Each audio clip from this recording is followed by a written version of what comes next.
I said, I wanted to make a talk about comic books. I don't know how many comic book kids out here. There's some out there I've been introduced to in the world that we live in, and that's pretty cool. And I ain't really into comic books till 2013. And the reason why I got into comic books was really because Deadpool, the video game. And then at the time I was going, I can make fun of me if you want, I don't care. To DeVry. I wasn't the best reader before that.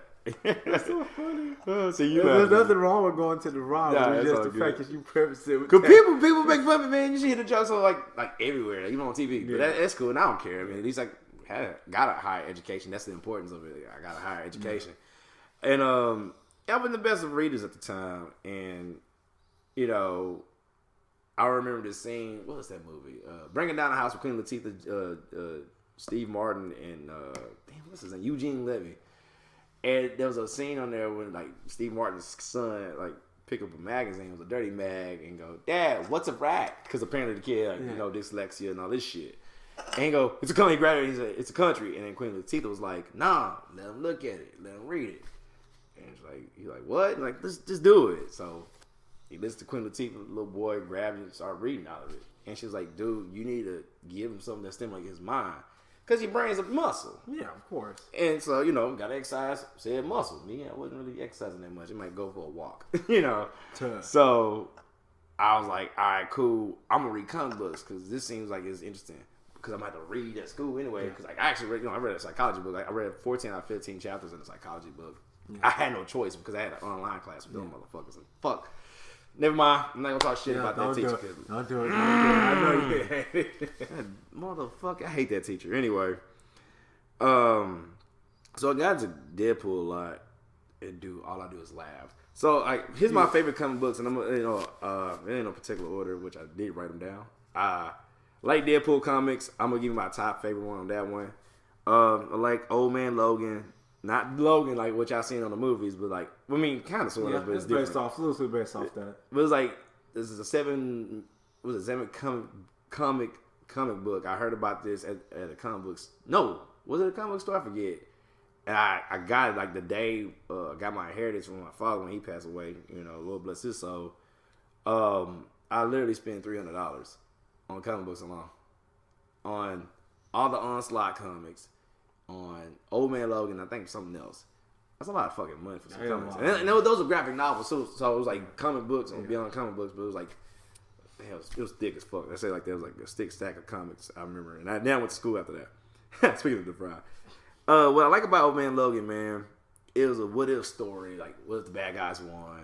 Yeah. And it's a distant future, and it's desolate. Basically, and I just told this guy, I was like, basically, man, all it was Wolverine had to pay rent. Swear to God, that's what it was. He had to pay rent. He's married, had 2 kids, boy and a girl. I'm like, what? Get the fuck out of here. It's 50 years in the future. Bad guys won. All the X-Men dead. Except for, I think, one. And he had to pay rent.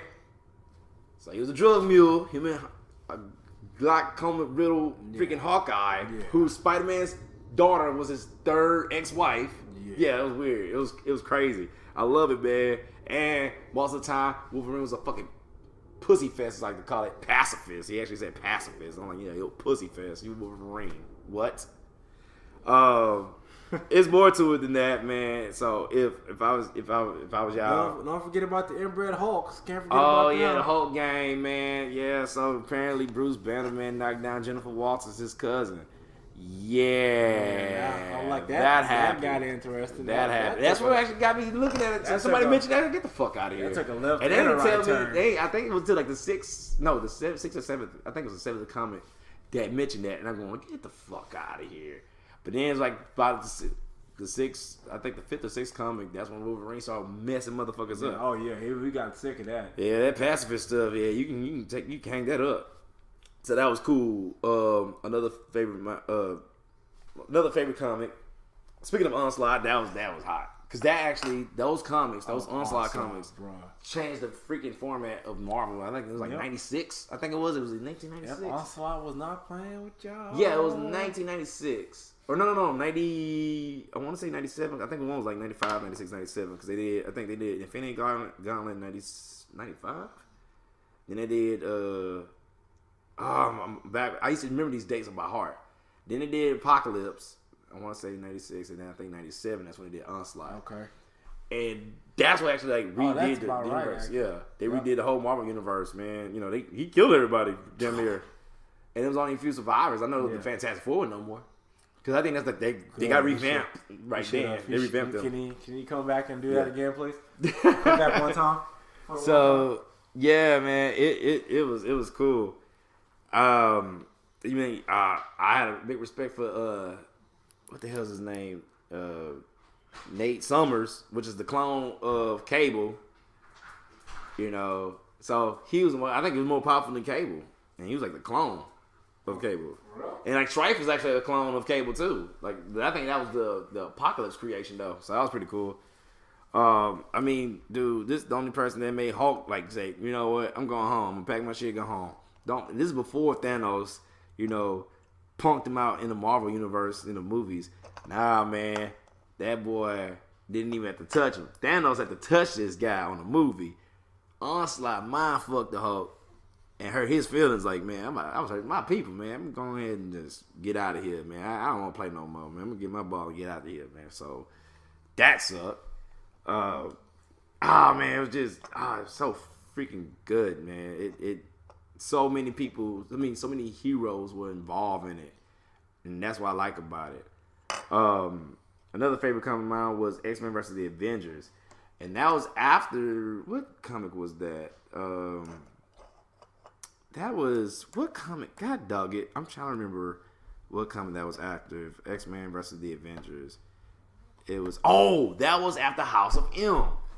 Man, when Scarlet Witch said no more mutants, man. Yeah, man. Scarlet Witch changed the game on that She one. changed the game, told me, dog, ain't no more. And so basically, and you read that one too. Yeah. I actually loaned you that one, yeah. That's actually one of my That's one of my favorites. Actually, two of the comics I'm going to talk about are two of the ones you let me borrow. Yeah, cool. X-Men versus, I like the whole Phoenix Force story. I need to actually. I don't have to talk about those two. No. Okay. I ain't say nothing about it. Yeah, I was like, I like, because it's based, it was based off the Phoenix Force, and like something about the Phoenix is like very attractive, or something alluring about mutants to the Phoenix Force. It's so crazy, and like it introduces Scott's granddaughter, Hope Summers, which I need to read the Messiah Complex. Yeah. That's basically what she's from, but she's like a baby. So I want to read that. I want to actually pick that up later on in the future, and start reading the Messiah Complex. But that's not favorite. It's just something I need to do for me. Pick up these comic books, start reading again, because I miss reading them. And I think that the Deadpool. So my favorite Deadpool comic, I would say, and I think this is Joe Kelly stuff from like early on, because they mentioned it again. I think it was the one where Deadpool was getting it on with all these chicks, and kind of find out it was Copycat. Oh, I like, what? Because they brought it back on the wedding of Deadpool. It was like a side story. Yeah. At a bachelor party he had. I don't know if you read the wedding of Deadpool. So I love it's between that one when it comes to Deadpool comics, like the wedding of Deadpool, and like that one he just got laid all the time. It was so funny. He like go to the grocery store, meet the chick, boom, knocking ankles loose. But I remember the wedding of Deadpool was cool because like right before the wedding, like everybody and Mama and Marvel was just there at the wedding. But before that, he had this wild ass bachelor party, like strippers like rappelling down the ropes on helicopters. And I'm like, what the fuck these bitches coming from? That's a good party. There's a Mexican ghost around there somewhere. The thing is fighting some other dude, man. And Deadpool's like, whoa, this is going out of control. And meanwhile, all this going on, he's like going like back in time, telling these stories and shit. Like how he met his wife, and at that time he was like, oh yeah, man, it was the time, man. I was getting it in, man. And he was like freaking all these girls and come to find out it was Copycat, his ex-girlfriend. Who, by the way, stole his money. So, which I'm all like, man, Copycat been dead several comics ago. Yeah. I was just saying that because there's one, I think it was Daniel Wade shit. Either if it's not Daniel Wade wrote it, I think it was another Joe Kelly one, man. But there was a lot of writers back then, too, who did Deadpool stuff. And man, that's all I got on comics, man. I mean, it's a lot more. Besides, I'm a Marvel guy. I'm a Marvel guy, as you can tell. Yeah. I've not really read. I ain't read no DC. Yeah, you never bought me one. Nobody bought me one. I just like a good story, man. I do too. One of my favorite DC comics, and this I guess it's kind of cheating to be honest, but I don't really care. Batman? Is Injustice comics. Oh, okay. That's not cheating. How's that cheating? It's a comic. Injustice comics are actually really good. I need to read the last. I've read 1 and 2. I need to read 3. That's one of my favorite comics. It was just because my whole thing with DC, I've always felt like this. DC has the heroes who everyone feel like these heroes are the heroes, and that's the Holy Trinity: Batman, Superman, Wonder Woman. Well, they started out. Well, at least the Batman, Superman. Superman's like 70-something years old right now, bro. Those are the heroes. Well, to other people. Yeah. So I think, they are in their 70s. And I'm not knocking any of them. You know, I like all of them. I do. But Injustice was that I like heroes that have depth. And to me, honestly, Superman, he kind of lacked that depth. Like, he's just Superman, just being Superman, flying around. No weaknesses. Yeah, you thought Kryptonite was his weakness?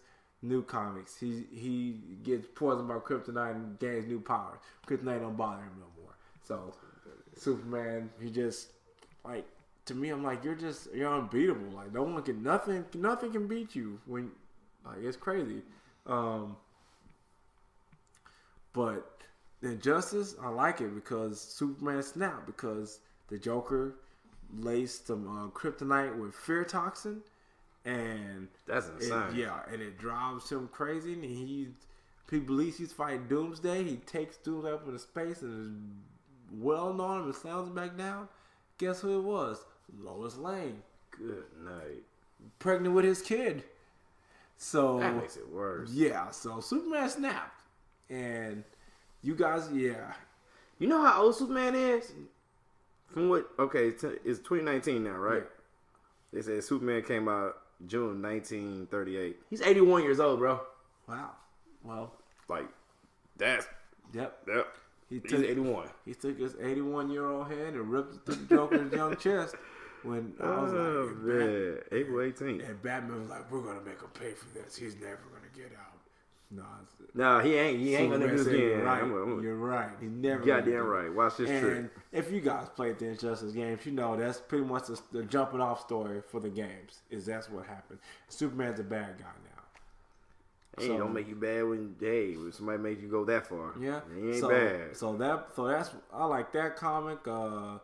Jeremy already touched on Avengers vs. X-Men. That comic was really good. Gave me a whole new respect for Scott Summers. Yeah, I didn't get that detail. So go, give me your. Put respect on his game. Yeah. Cyclops. I mean, he's okay. He's a good leader. He just wasn't my cup of tea until that comic because he got the Phoenix Force, and all he was trying to do was make the world a better place for mutants. That's all he tried to do. He killed Professor Charles Xavier. Oh, man, so like once a year, maybe sometimes sporadically throughout the year, me and Jeremy will watch this video with Professor Charles Xavier screaming from the old 90s X-Men cartoon. He does it so much. I'm like, dude, why are you screaming so much? Like, his head is big. That boy got cussing headaches. That's why, man. He's always screaming. He goes, all he does is scream, but it's funny. You should look it up. So, hey, just imagine. Hold on, before you continue. You can hear everybody. Do you want to hear everybody just just stupid jargon that just comes out of people's mouths? Yeah. Wouldn't you scream like that too? That boy screaming like that for less. I got shot at. Whoa! That's the best one. It was. So yeah, man, Scott just trying to do right by the X-Men and Avengers are trying to. You know, of course, that's always the plight of mutants is that everybody's always trying to censor them, put them in a place where they don't need to be, treat them like they're less than, when they're really just trying to be people like everybody else. Yeah. And Scott got tired of that. So I want to say it was Scott, Namor, Emma Frost, who else? Colossus, and that was a fifth one. I can't remember. Some chick. And I don't remember who his name was, but Colossus called her his sister. Now I don't know if that's true or not. Yeah, so they all got. I was like, what? So they all got the powers of the Phoenix Force. It was split. Yeah, it was split. It was split between them, and they were trying to make the world a better place. But it ended up turning into Highlander, where in which one would take out the other, and they would gain that person's power until Scott was the last one left. So yeah, that comic, if you haven't read it, check that out. That's really good. Another one that I dug was Civil War. Oh yeah, 1 and 2. I didn't see the second. I mean the second one. 1 and 2, they were really good. The first one, you've seen the movie, the Avengers movie, is loosely based off that. They're trying to make the heroes register with the government because government. And and they're trying to make them register. Their heroes, they're split out of their heroes want to do it. Yeah. Some don't. And of course, you get Captain America, which this comic made me really love Captain America because Captain America was a person that he lacked that depth too to me. He just that dude was too goody. Yeah. And I don't like superheroes that's just goody. Well, kid, don't do drugs and I'll help you across the street. And he's like, when you have a bad day, like, do you fart? Do you do anything? Get out of here, you crazy Negro. Like, damn, you laughing and smile at everything. You punched me in the face. I have to throw my shield at you. God damn. Yeah. So you got there, man. Oh my God. So Captain America and Iron Man were split down the middle. They took their teams and they were fighting for what they thought was right. That's why I like Iron Man too, because Iron Man really, honestly, he always fights for what he thinks is best, and it may not necessarily be, but in this instance, I mean they were both really right, but unfortunately in that conflict there was no middle ground. You either had to register, or if you didn't, you were an enemy, and you couldn't do what you love to do, and that was protect people. And that's how Captain America felt. He said, "We do this because we want to do it. We don't want to be made to do it. We do it because we want to do it. There's a choice." And I was on Cap's scene. Man, that's why I was on the same with Captain America. And you remember they were fighting a war and doing superhero duties. Yep. Remember that? I was like, "Yo, that's." Man, I was like, "Dang man, this guy done getting my ass kicked by Iron Man. I'm good." Yep. Like, I gotta help that old lady get her bag back from that guy that just, I'm taking a day off. Yeah, they still was doing hero duty, man. That was dope. Yeah, man. So that comic was really good, and Civil War 2 was actually a really good comic. Which once again, it's Iron Man versus Miss Marvel, Carol Danvers. But I was definitely on Iron Man's team this time because Carol, she was doing too much out here. So pretty much there's a Inhuman that has a power to. He has the power of foresight. He can predict. He can see things that are going to happen. And so Iron Man, they find this Inhuman that can have this power. And Iron Man wants to run tests on him, but Carol Danvers is like, no, let's use him to help stop crime. It's kind of like a Minority Report. Like you're trying to stop crime before it happens. Yeah. You're prejudging. Like, hey, Jeremy might rob a bank. Yeah. Let's take him to jail now while Jeremy's in the middle of doing this podcast. Like he's done nothing yet. So that's pretty much what it boiled down to. And that comic was really, man, it was really, really good. I thoroughly enjoyed it. I'm trying to think of another comic that I really, really liked. Spider-Verse. I have the thick omnibus crazy comic in my room right now, and it is so good. But like I said, I love Spider-Man, so it's pretty hard pressed to make me hate Spider-Man. Oh, I bet. Yeah, it's kind of hard. That comic was really good. If you guys can check that out, that's really good. And one comic I'm actually in the middle of reading right now, this will be my last one, is this Secret Wars comic. Not the old one that came out back in the day, but it's the new one where Dr. Doom and Stephen Strange get together when the world is ending because of the multiverses are colliding. And they say, hey, let's take that power and create a new world. And let's make you God, Dr. Doom. So Dr. Doom is God. You don't want. Well, you kind of do and you don't. Yeah, Dr. Doom is God now. And that comic, I'm still reading that right now because I just recently got it. It's really good. You guys got to check it out. Let us know what comics you guys like or what you think we should read. Also, too, that's a little quick side note. I like reading manga, too. Right now, I'm real deep into My Hero Academia. Because because the anime is awesome. Like I can't like wait. I gotta read something. Can't now. walk away from it. Man. Yeah, I gotta read something now. So yeah, like I said, just sign off, man. Let us know what you guys want to, what you guys think we should read. We'll bounce some stuff off each other, and we just go from there, man. Heck yeah, I do like this one that was made by a local publisher here in Houston. They don't make them no more though. Yeah. I think it was like something Ground Comics. I forgot the name of it. Black Ground or something Ground Comics. It's called The Graduate. It's about this girl. You seen Heroes, Claire. She's kind of Claire. So it's basically immortal and stuff like that. And it's about her. She was getting all this trouble. And actually, she found out she couldn't die. And so she kept trying to kill herself. Yeah. And so one time she jumped out the building of the school and landed on a cop car. That's defacing government property, which is a federal offense. Oh so my God! And in real life, it really is. So kids, don't be breaking. Don't do nothing like that. You go to jail. In her case, she went. The judge ordered her to go to superhero school.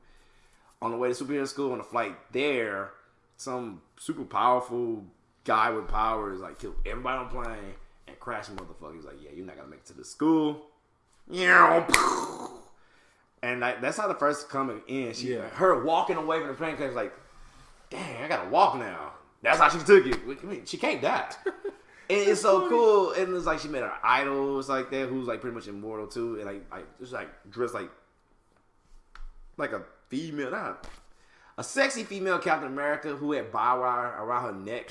This is why though, but there's a reason for it. And explain why they had the barbed wire around her neck. She did like this. It's so realistic because like if we had superheroes today, they would do like meet and greets at a mall, signing not contracts, signing papers and shit like that, and pictures and taking photo ops. And like she's like, the reason why I wear this bob, because she asked like, what's up with the kinky outfit? It's like, oh, that's just cool. So what's up with the barbed wire? It's like, oh, and I'll tell you later. Something bad happened then. Then she started bleeding from like one of the spots with the barbed wire. That's to let her know that like, my powers were worn out. Yeah. And she died that day. So that's the only reason why she did a barbed wire around her neck. I was like, that's kind of smart. Smart yet kinky. Oh, okay, whatever. Whatever you into.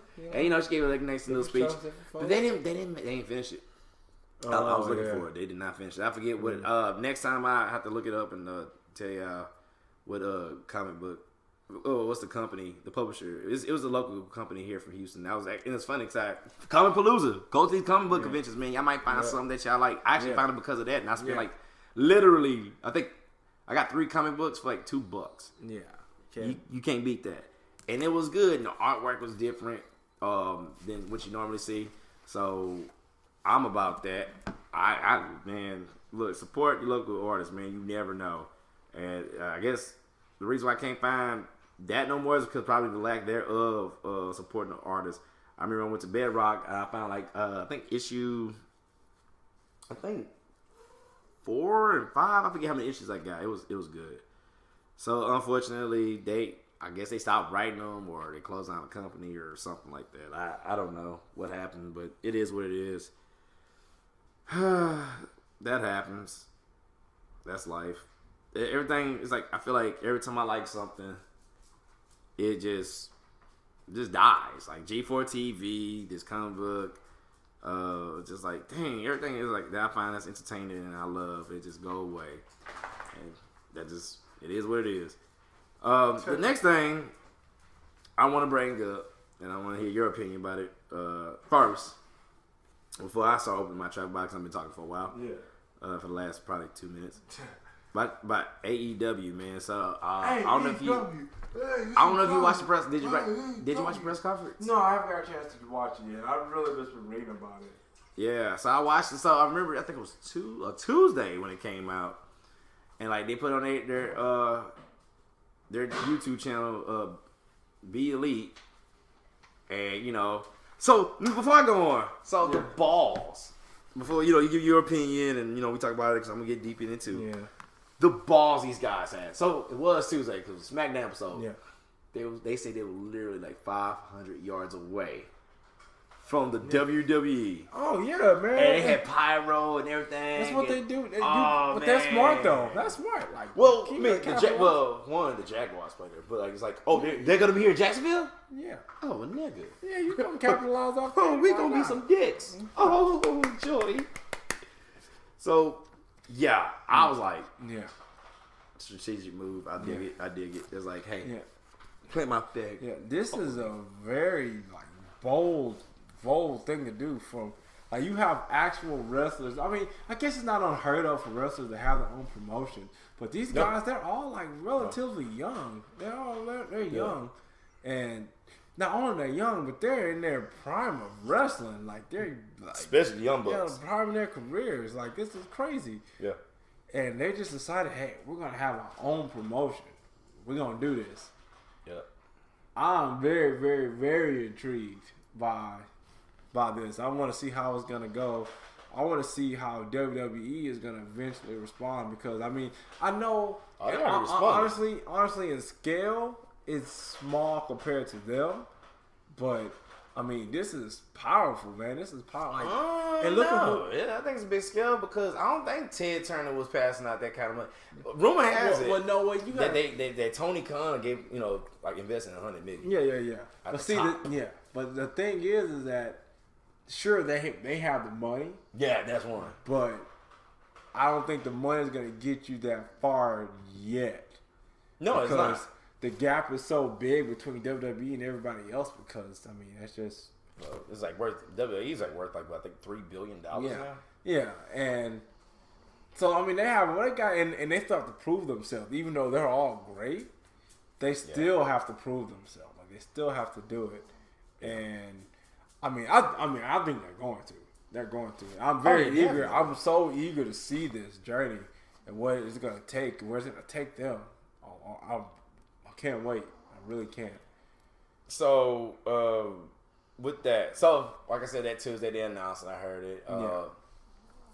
I've been hearing so many different people like Dave Meltzer. So before I go on, Dave Meltzer, you ever listened to you ever heard of Dave Meltzer? Yeah, right? I know. What about Brian Alvarez? Yeah. See, okay, so you're Dave Meltzer. That's why I say the black Dave Meltzer and the black Brian Alvarez. Because you actually like, it's so funny because like Dave is like real strict with his ratings, like the stars and shit like that. But then like when I hear him on the Wrestling Observer Radio, he's like real nice about it. And Brian Alvarez is like, no, fuck that shit. Da-da-da. I'm Brian Alvarez. I like me, and I look at everything how he looking. I'm going exactly.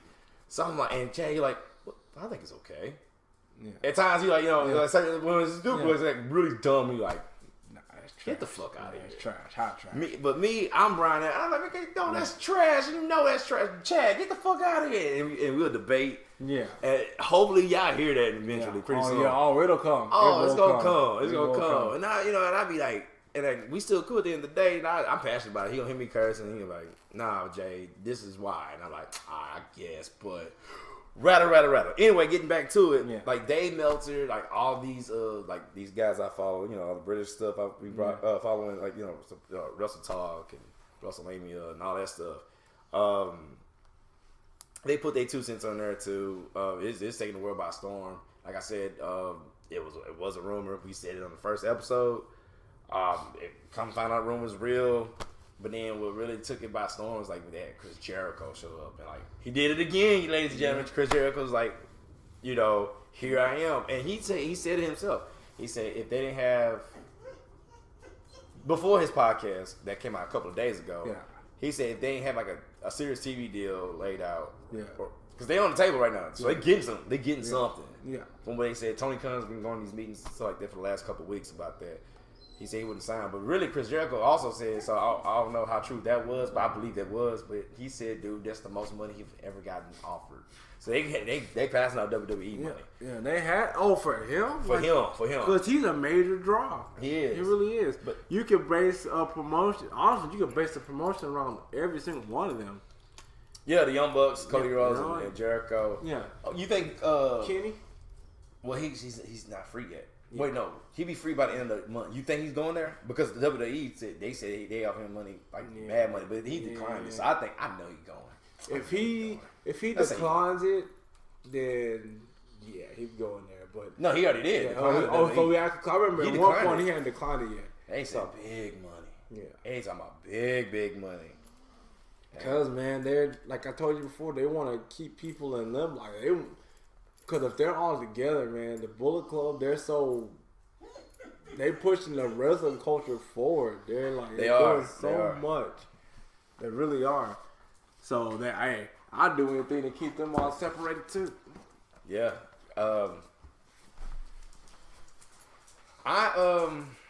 I know Kenny Omega going there, man. Like I said, remember I told you I had a conversation with you a couple days ago. I was like, dude, I drive trucks, and just say, hey, Jeremy, I got some money, or I'm getting invested some money, and I've been doing some research, and I heard owning my own carrier company gonna make stupid money by this amount of time.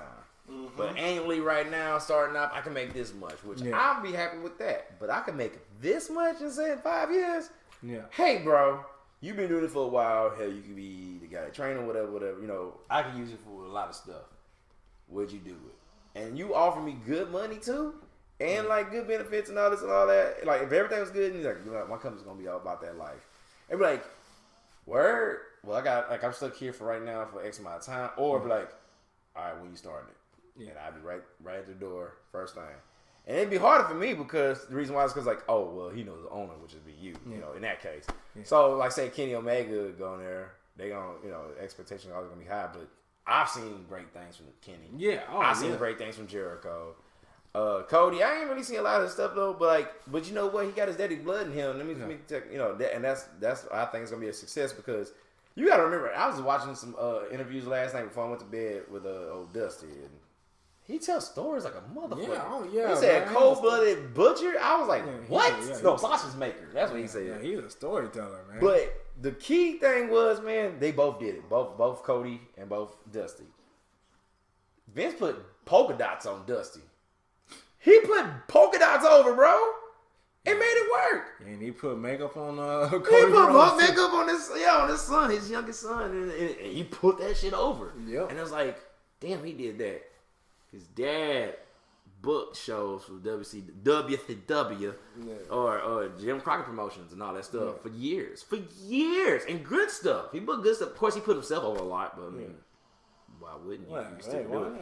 I mean, but like he was still a star. You know, he's still a star. He could do that, so why not? You know. Of course, you know he became fair later on, or as time passed.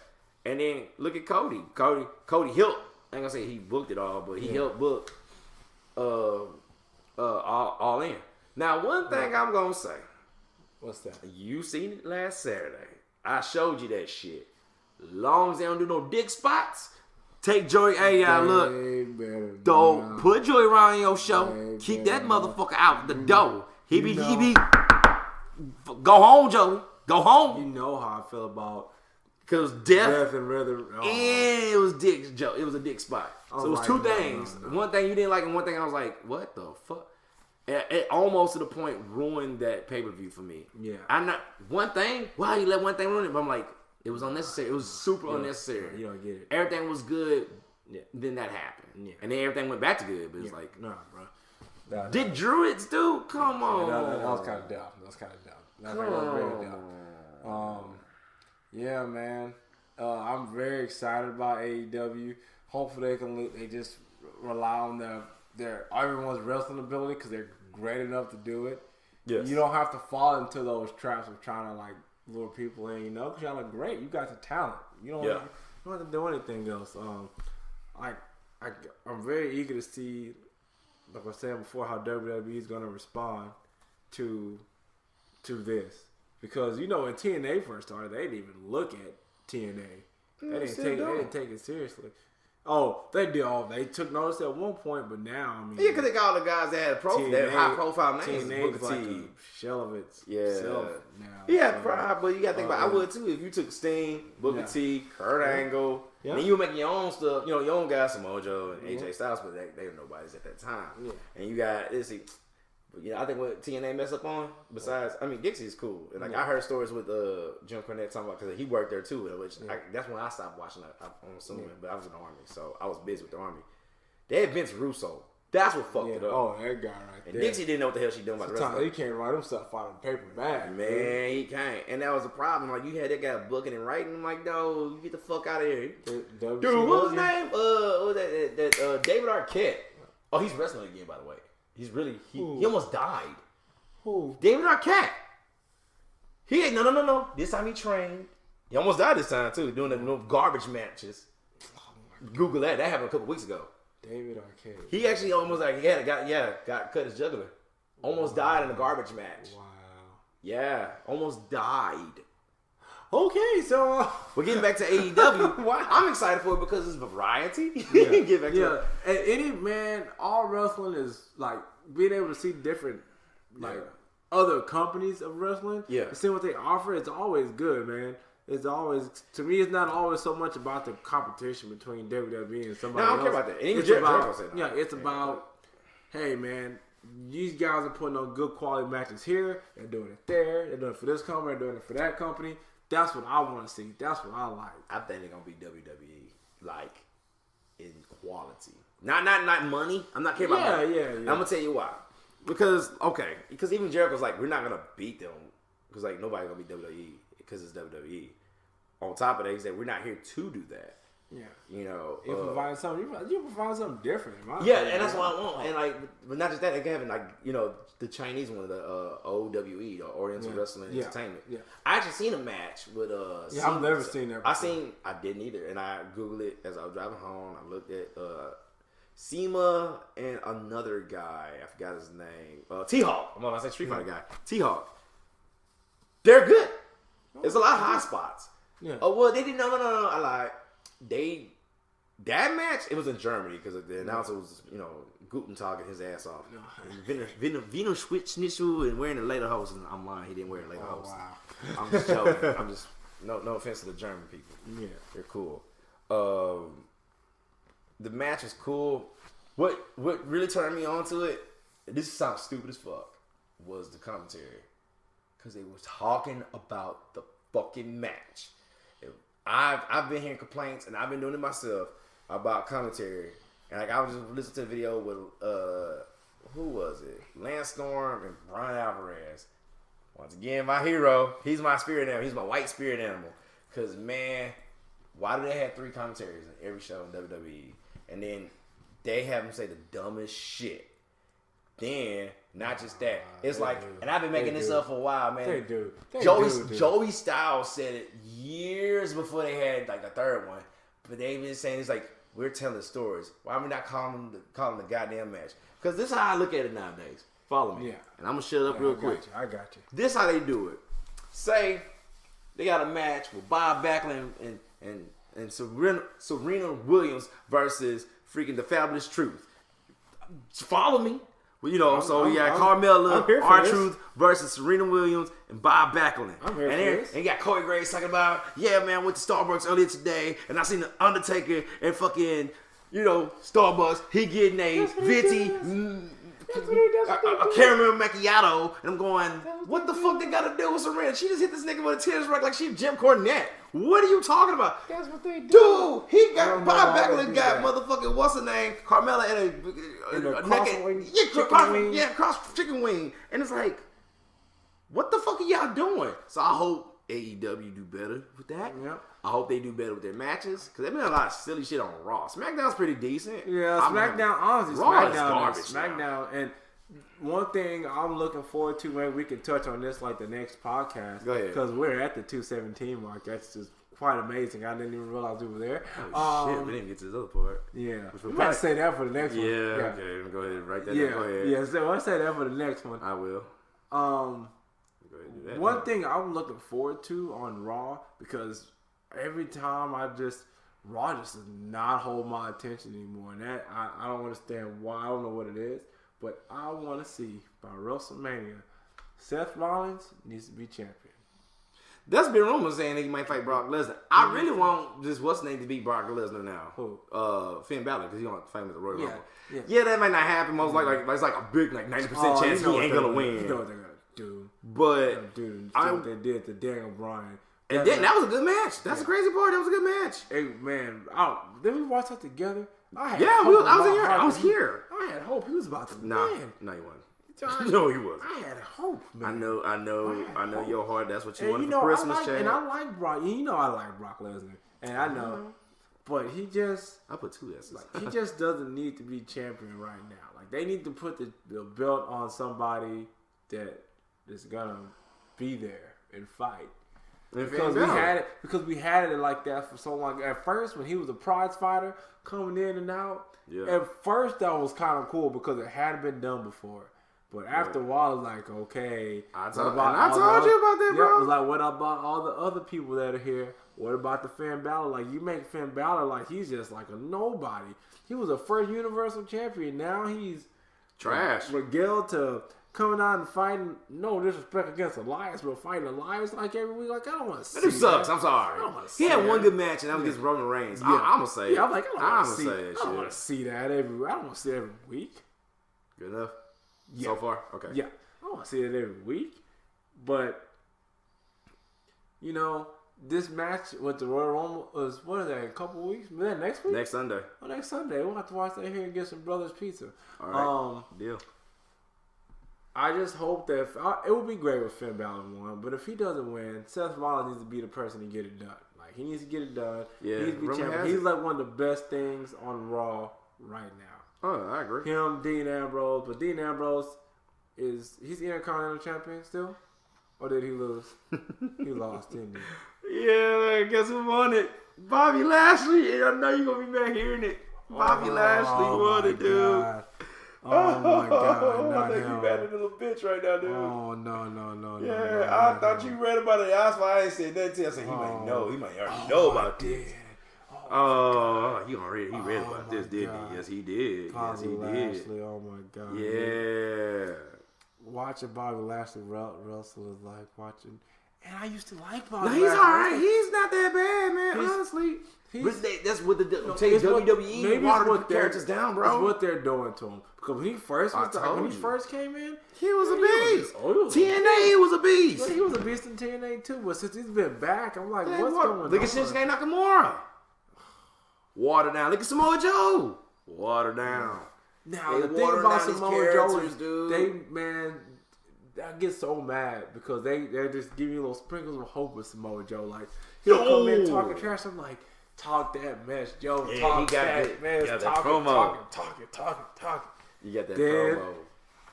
He loses the freaking, I don't know. Well, Survivor Series, wasn't it? He was like the first guy out of Survivor Series. And he not only was he the first person out. He was the first person out. Like, yeah. Like, literally like 2-3 minutes. So I know. This man destroyed Brock Lesnar. Did y'all forget what he did to Brock Lesnar? Y'all not remember? I do. He treated Pepperidge Farm, remember? Yeah, Pepperidge Farm, remember? Shit. So I'm like, dude, don't do Samoa Joe like that. All those call-outs getting trashed. Yeah. That's been an ongoing thing. I've been hearing about it for weeks now. Yeah. Look at, okay, we're going to talk about that guy because you don't like him. But what guy? I mean, he is trash, though. No Way Jose. I just like his intro. He's absolutely. But he's trash. I ain't gonna lie. He was trash in NXT. Like, but that intro is fire though. But him Sanity. No, they don't use Sanity. And I can't believe they're not using them to their potential. They use them. They could be. Who else came out? Oh my God, they could be that state because they don't even. You remember back in the day when we watched wrestling, there was always that stable that ran stuff for a little bit. NXT, they could be that. EY could be champion, dude. EY is that good. But they gotta put him. They gotta put him in that light. The only wrestler have a fishing show. Yeah, we will. I still watch it. Yeah, I watched him a couple episodes with you. I got on Amazon. But yeah, man, they need to pull the trigger on it. They gotta let the people become great. You can't just hold them back because you just want to use the same people. And when you use the same people, we're tired. Yeah, we're tired. I'm tired. Yeah. I'm tired of. Yeah. That's why I'm like, I'm happy for AEW, bro. Yeah, that's why SmackDown got one thing right though. They're actually doing it good. Yeah, SmackDown guys, they got Except so that, right. that little soap opera shit. My boy is champion, and I love it. Oh no, more than that. He's a heel, a good heel at that. Yeah, he's a damn good heel. It's funny. I like how he's leaning into the vegan thing. That is funny to me because that's what he is. Vegan douche. I like he's it. The vegan douche. Yeah, I like it. He's like Todd from Scott Pilgrim versus the World. He's the vegan douche. We like it. We like the vegan douche, man. Yeah, and but what he does, damn, Brian he's great, man. His story is great, and I like the fact that it's kind of messed up, really. What? Like, 'cause I even have the shirt in my closet, the Fight for Your Dream shirt. Oh. Like, he fought for his dream to come back. He worked so hard to come back, only to just be like, nah, bro. Y'all eat me. Y'all dead to me. Yeah, y'all replaced me with that guy. With the freaking soccer mom haircut. Yeah, soccer mom haircut with his soccer mom van. Yeah, get out of here, guy. Yeah, but man, like you said, SmackDown's getting it right. Yeah. AEW, they have a lot of potential to be great, and I'm hoping the best for them. Oh, speaking of AEW, I'm glad we came back. You know who they signed to? Billy Gunn. Not to wrestle. Yeah, no, not to wrestle. Like to kind of, remember, I think I told you this already. To do, I think writing and oh yeah, you did. If not booking, probably be an agent. I think he's gonna be an agent. I think he can do that. And like he's good. Like I watch him. He's probably been doing a lot of that. Cause I think we watched him live. So I've seen him live 2 times. He did a lot of that. He did a lot of that at NXT too, if I'm not mistaken. I think really? He did. I think so. Okay. I want to say he was a trainer there. So I mean, that'd be good. That'd be thing. Yeah, that'd be good. And he still keeps himself in shape and shit like that. Yeah. I'll take advice from somebody like that. Yeah, and he was a mid carder for a long time, Yeah. but he did his thing. Yeah, man. I'm just hoping that AEW pans out. I hope it doesn't let the fans down. To me, I don't see any reason why it's going to. Man, I need to get my money right. Go to Vegas. It's the day before my birthday. That'd be a great birthday gift. What is that? Go to Vegas. Double or Nothing. Oh, that will be fine. That's their show, and it's a Saturday. Oh man, that will be fine. If I get the money, I will go. If I had the money, I would go. Fine. That'd be a great birthday gift. Yeah, like fly back Sunday or whatever. Yeah. Like that was dope. They have something else they said they're gonna besides that they're gonna do at Jacksonville. They haven't announced it yet, but that's for sure. Okay. Double or Nothing, May 25th at the over there in Vegas. Yeah, that's what they say they're gonna do. Equal pay for the women there. I'm happy to hear that. I mean, good. Hell, they getting their ass kicked too. So why not? And a topic that we're gonna touch on next week, I'm sure, is what's that? The women in wrestling, man. They're doing that thing, man. And I'm actually very excited to talk about this because I've been wanting to talk about this for months. Actually, I'm very excited to talk about this because I'll say before the podcast, but man, women are doing their thing. And I'm so happy that they're being utilized for their talent. Yeah. And they're being utilized for their talent. They're stepping up, and they're just like we said. Their match with Charlotte and Ronda Rousey was a thing of beauty. They're stepping up to their talent. Yeah, definitely. And they're being utilized because some of them have been talented. It's just like with the guys wrestler. It's like there are some guys that like Zack Ryder. Zack Ryder's actually legit, but they just. Probably future AEW guy. Yeah. Dude, he haven't been on an episode Raw to the last episode of the year. That Friday before because they out of there. He said it, and then it was like he tweet about it. At first, it was Cody's hollering at him. Yeah. Because they really like homies. Yeah. And it's funny because like Cody was talking shit about him too, but that's a whole different story. But he was like, I have so much heat with this guy. But anyway, he goes, man, guy who look like you, got the physique like that, just sitting in the background. That's fucked up. And then he goes. The guy who got chance when The Rock was doing his thing, because they actually changed him at WrestleMania, and I was like, really now? That's crazy. I didn't pay attention to that. But that's good, though. And it's like, but he's not utilized. And who put himself over, not that with the company, because he did with the internet. Yeah. And it's like, somebody made fun of it. Like, matter of fact, the guys from What Culture, it's like, if it's not Vince McMahon's idea, he'll destroy it. Yeah. Oh, yeah. And like, even if it's a good idea, he'll still destroy it. Yeah. And Zack Ryder put himself over. It was love because I was a fan. And then it was like, fuck it. He literally wrestled one match last year, and that was the last match of the year. And that was a battle royal, and he did like a little bit, and then they threw him out. That's a shame, man. Right? That's a shame. And it's crazy because Raw's 3 hours. Like, how do you not have enough time? Like, that's why I think when you talked about this, and I ended up agreeing with you. Like, I wanted SmackDown to be 3 hours, but you said it probably wouldn't be a good idea. No, it's a terrible idea. I just say that because I'm like, dude, you have these people, you're not using them. Use them. Don't just sit there and let you rehash the same people over and over again. I don't want to see what's that dude's name. I heard him and Maria looking for a release. The Mike Kanellis guy. Yeah, like he's on 205 and he ain't been on TV for weeks. Like, and he actually asked for his release weeks ago. Yeah, I'm like they were sitting. Oh, they're not giving it to him. Yeah, no, he's in purgatory with that contract. They're gonna sit home, make money, and just live. Fine, I got a baby to take care of. Thank you. And like they was thankful for because Maria was pregnant. And then Mike, he had a drug. He didn't give his addiction, and that was cool. Yeah, it's probably just a bad situation, bad timing for them, but they didn't utilize him. That was why he was complaining. He was like, "Well, let me get the fuck out of here." And now before the announcement of AEW, I remember when he first came back, they were complaining about his physique, saying he wasn't in good shape. And he got that. I'm like, he got that. He got over his drug addiction, and he's sexy. Like, y'all can't be so focused on shaping. Like, look at the talent. Like, look at. That's how they used to do it, though. The person that I was so mad that he didn't get signed to WWE. I'm up until lately. Now he's there and he's a beast. Who? Samoa Joe. Like, when Samoa Joe was wrestling, I was like, they're not gonna have. But I used to always remember saying WWE doesn't like people that don't fit this mold. I'm like, bullshit. You had Big Van Vader. Yokozuna was like pretty much 500 pounds. But they were just like novelties, and unfortunately, and that's not fair to them because they're good. Yeah. But Samoa Joe was a beast. Yeah, Samoa Joe was a beast. Yeah, he's the shit. And he can do everything anybody. He can do everything anybody can do. Anything. What you want to do? You want to jump out the ring? Samoa Joe with you. You want to hit the turnbuckle? Samoa Joe with you. They had Mabel, a.k.a. Big Daddy V, a.k.a. Viscera. He won the King of the Ring. Oh, yeah. Matter of fact, somebody made him a belt. It says King of the Ring. He's the only guy that got one. Yeah. Well, probably buried with him now. Yeah. But he won King of the Ring. Yeah. The same guy that fucked up Undertaker's face in real life. Fucked him like over the bone or some shit. Yeah. Yeah. I know that. But yeah, man. Well, bro, we're at the 2 hour, 30-minute mark. We are amazing. Like I said, I don't know why. I felt like we just. I just feel like it's gonna be so rough. Like the first couple of minutes, and all of a sudden, I look up and it's way past my bedtime. I know, right?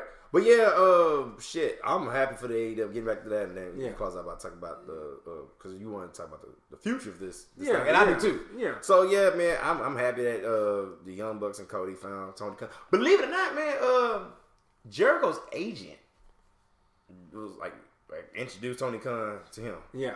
I didn't know that. Like that's why I sent you this podcast. Yeah. I'm gonna check that out. Jericho. It's a good hour. It's tell you the whole story of how everything happened. And I'm a little spoiler, real quick. Remember when they went over there to Saudi Arabia for the Crown Jewel episode, pay-per-view? Remember, was it Crown Jewel that happened? No, it wasn't Crown Jewel. It was the just recently, that Rusev and Undertaker casket match. That was overseas somewhere. No. That wasn't Crown Jewel. I'm sorry, ladies and gentlemen. That wasn't Crown Jewel. That was Australia. Super Showdown. That was supposed to be Jericho. Yeah, I know. But Jericho. No, because Jericho didn't get called back. Oh, he didn't get it because they advertised him saying he was gonna be there. But the thing was, he was doing a thing with Japan too. He explained that. Okay, I'm gonna check that out. Check it out. Yeah. But yeah, man, not just Jericho, but like I can't wait to see. I want new variety. They got the money, so we gotta see how they utilize that money. Because I say Ted Turner had the money and he writing checks left and right. They wrote that bitch down to the ground, man. That wheels literally fell off of the company, man. When you have a cameraman running your shit, something wrong. Yeah. And but yeah, like I like the stories behind like how all this how the Elite even like they pretty much did a documentary on how they got to where they are on their YouTube page. So that's pretty cool. And Jericho tells a story about it. So I like that. and how they got all Randy Rose and just all these people like Tony Khan, who's the president of AEW. And he putting all this money and investing all that time and money into those guys, and they're making big moves real quick. And I'm excited. I am super excited. Oh yeah, man, we're gonna have to stay tuned to that and be checking our phones, checking the internet, checking everything, man. Yeah, I'm sure there's gonna be a lot of announcements coming soon. Oh, it's been going on. Yeah. So it's been. Y'all keep your ears to the ground. We will do the same, and I'm gonna keep making notes and shit like that and get more details. I know I wasn't as detailed about it today. I mean, I just gave what pretty much what everybody knows, and a little bit extra on top of that. So hopefully, we do that. So what did you want to talk about? Oh man, for the future of this podcast. I ain't trying to hold us up no longer. Oh yeah, no, you're good, brother. We're good, man. So the future of this podcast, me and Jeremy, best friends, brothers, all that good stuff. We really just want to be able to get out and get with you guys and just get with like-minded people. Go, scour the globe, man. Go on our own little Pokemon journey out here, man. From con to con, from event to event. So our first episode is gonna be going up. Well, it's already today. So later on today, our first episode, the last one we did, will be going up shortly to be followed by this one. We also have a SoundCloud, which you can catch us at. What is that? Fusion High? Yeah, it's let me make sure I got this right, because I don't want to tell y'all the wrong thing. You be like, you lying sons of bitches. Yeah, we're gonna be man. We're trying to get everywhere, man. We got our Twitch channel, which is at Fusion_High. Yeah, Fusion_High. Check us out on there. SoundCloud is Fusion High. That's Fusion High with 2 A's, like ha ha ha ha ha. Yeah. So we're on SoundCloud there. And also we're gonna be on Twitch. We're gonna be right now it's all audio, but we're gonna be eventually getting to video, so you guys can see our shining beautiful faces. Yeah, hopefully. Yeah, we'll make sure the camera's not zoomed in too much. Next time I shave, because I need to shave my face, man. Shit. Yeah, I just shaved. Hopefully my facial hair will be grown back in time. I haven't had my facial hair shaved in a while. I don't have that much of it, but there's enough of it. And I shaved it the other day. I was like, you going, I forgot to put my guard on. I'm like, oh, well, we're here, so I'm going with it. So, yeah. So, off my face. I guess onto my Facebook. Hey. Segway. We're going to have a Facebook group. And it's going to be called Fusion High, the podcast featuring Chad and Jeremy. We'll be adding people there, and hopefully you guys can add people. Spread the word, man. Yeah, so like I said, we're trying to get everywhere, man. We eventually want to get to sponsor goals and just, keep taking this thing as far as we can take it. That's helping you guys. I mean, we want sponsor goals, but man, the real sponsor, the reason for the sponsors, man, is like I said, to kind of like have the money to actually get to you guys. Yeah, because to get to you guys and do all that stuff. Once we have enough people too, I'm not worrying about the sponsors just yet, because this is episode 2. Yeah, neither am I. That's just long term goals. Yeah, but like it's not really even about that. Even no matter how far or how good this goes, it's not really about the money. It's about the people. I mean, it's just Chad and myself, just, something we do on regular, and we know there's like people like kind of gravitate when we like out talking about stuff. It's going to get better, one. But like also what one of my goals is long term too, is the fact that, like I said, I want this to be a con, a Comic-Con, a anime convention, whatever, like every week, we can just converse and stuff like that. Are we gonna get because since you're doing all the social media stuff, are we getting a Twitter too or not? Yeah, we're gonna have a Twitter. I'll be working on that this week.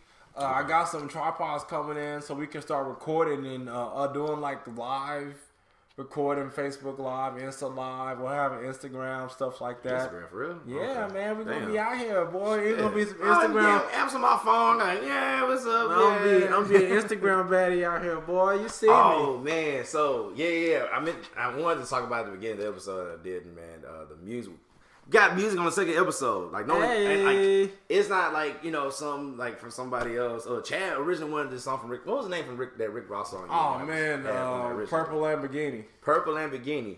But like the whole YouTube thing, like they're monetizing, so they like take that off or demonetize it. I'm sorry, they'll demonetize it probably for X amount of time.